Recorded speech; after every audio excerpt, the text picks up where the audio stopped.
the idea of hybrid picking didn't really come to me until later on in my career. But the seeds were planted by guys who didn't use picks. Freddie King comes to mind, although he used his fingers, and he did use finger picks. There's just he might as well have been using his fingers raw, without the picks. I mean, there's a difference in tone and sound when you're using your fingers as opposed to using a flat pick. So he was one of those guys that had planted the seeds. I mean, you could say he was one of the pioneers who influenced hybrid picking. I don't know if that's true, but that's just my opinion. Another gentleman that comes to mind is Lurie Bell, who is this Chicago blues man who never used picks. His dad was the late, great Carrie Bell, harmonica player. But I met him in Chicago. When I first moved to Chicago, I made a point of wanting to see Lurie Bell. And I actually met him at Rose's Lounge on one of the first days I was in Chicago, and he asked to borrow my Strat, and he started playing, all the blues standards without a pick and doing it incredibly well. And that type of style of picking was foreign to me. So it really, because like my pick is my binky. Like I gotta have my pick. But over the years I learned how to use my pick and my middle finger. So that was kind of like meeting the hybrid picking style halfway. I don't usually use my other fingers when I'm hybrid picking. But then later on, I've discovered there were great hybrid pickers in our genre.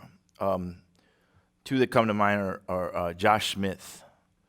That dude is sick when it comes to hybrid picking. And the other is my best friend Mike Zito, he's a genius at it. I first started watching him. When I first started watching him, he would do things like this with the G when he played in G. And then he'd do some other crazy stuff that I couldn't do. And that kind of motivated me even more to want to do hybrid picking.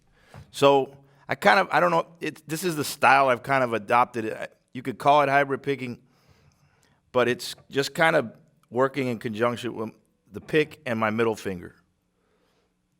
Middle fingers are not just used for evil things anymore. They're actually, they serve a great purpose when it comes to guitar. No longer will it, it's one day it will be known for for being a crucial part in hybrid picking and not for being a half a peace sign. I'll show you what I'm talking about. So.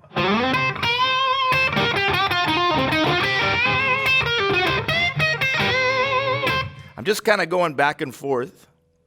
I'm letting the finger take over the E string, and then I'm just kind of hitting whatever strings the pick wants to hit.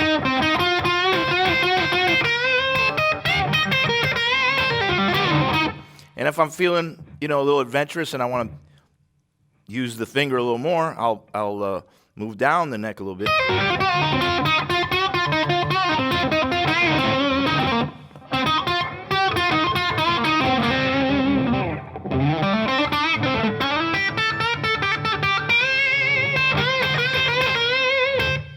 See, as you get more comfortable with it, you can get more adventurous, and you could take the finger down, up and down to the lower strings,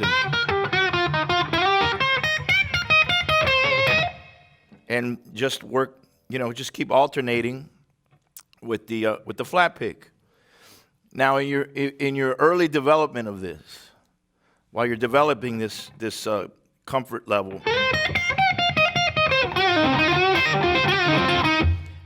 you're gonna have you might try this on stage for the first time, or you might be in the early stages of just learning how to do this, and you want to show some people on stage at a show or something what you're doing, and you drop a pick, which happens. It's gonna happen.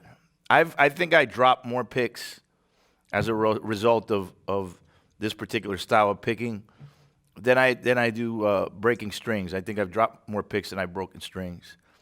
But you have to keep going. So that forces you to have to use your other fingers.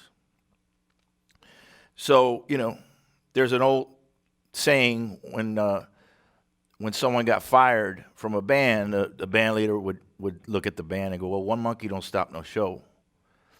It means, you're going to move on. That applies to a band situation, but it also applies to playing on stage.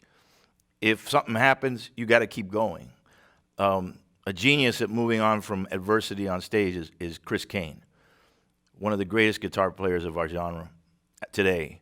I saw that dude break a string in the first song of a set at a blues festival in Bonita Springs, Florida, and he played the rest of the set with 5 strings.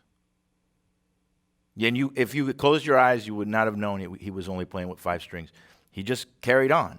And the same thing applies to hybrid picking if something happens. So, let's say you're... Oh, I dropped my pick.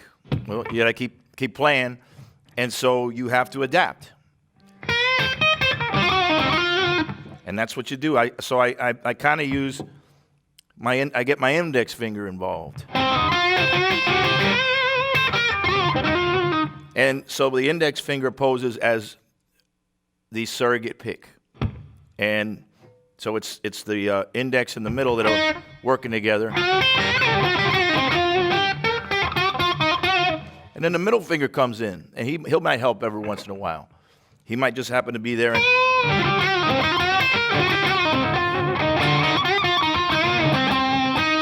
And you develop a sense of how to use your other fingers in case of things like that, things that happen like that. So it's a great exercise. The hybrid picking thing it's a great exercise. It's a great thing to add to your bag, and it also forces you to adapt when things go wrong, because you're not going to stop a song, and you look silly picking up a pick in the middle of a song. So you just got to keep going. So you learn how to develop your right hand without a pick, and you become somewhat adept at it.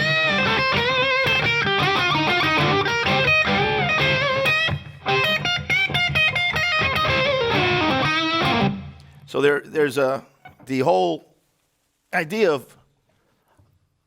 hybrid picking is just it's very vast. There's so many things you can do, and there's so many things you can do if things go wrong with it.